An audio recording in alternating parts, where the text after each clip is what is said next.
Death Wish is the new thriller directed by Eli Roth and starring Bruce Willis. And this is a remake of the classic Charles Bronson movie.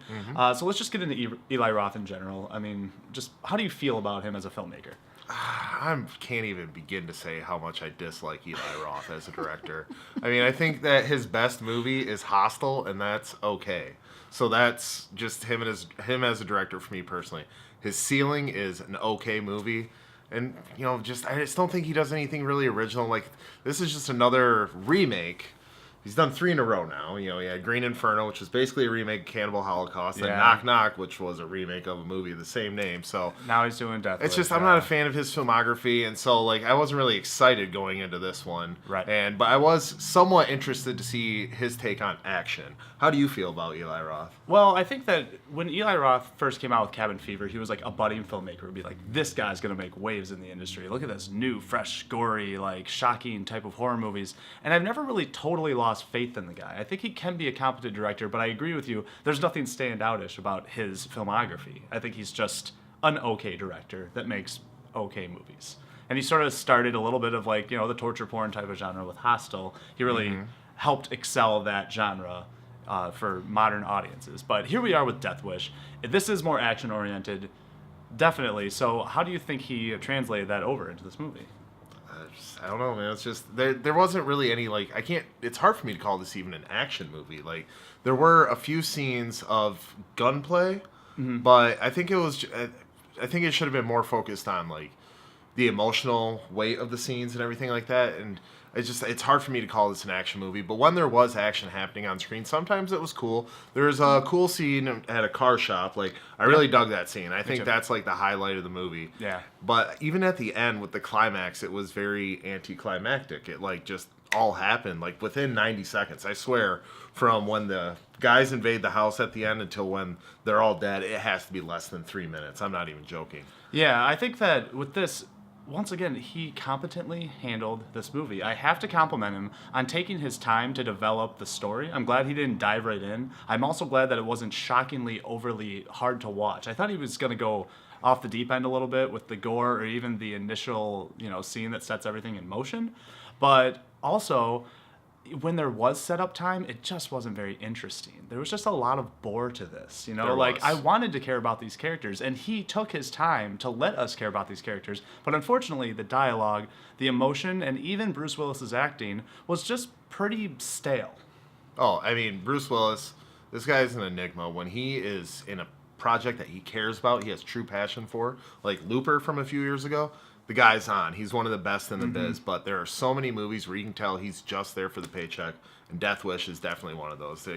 At no point did I really feel any sympathy for him, and just his delivery of lines, oh my God, dude, how much are you getting paid to be this lazy? He just seems like he's sleepwalking through it. Oh, and thank you. That's a perfect word for it. Yeah. I think he sleptwalked through this role, and it's just he's supposed to be the main character you latch onto, and you're really supposed to see him go insane, kind of degrade down into a criminal, yeah, and then redeem himself and come back. And I just never really felt like he had an arch, and that's just because of the bad performance by Bruce Willis. It's bad. I don't know if bad is a harsh word. That's the one thing. This movie to me wasn't bad. It just wasn't anything. There was nothing trying to take strides in a new direction. There was nothing that really was shocking, or even for Eli Roth with gore or anything like that. Just nothing was that interesting to me, and that's why this movie just was a little bit of a disappointment for me. But once again, I haven't completely given up faith on Eli Roth, because I can't say man, did he really just completely drop the ball on this? No, I think Eli Roth probably on set was the only one that wanted to be there. Yeah, well, I will go right ahead and say he totally dropped the ball on this one, and just sorry. But to bring it back to your point where it's you thought that he would go edgier with it, and he kind of played it safe.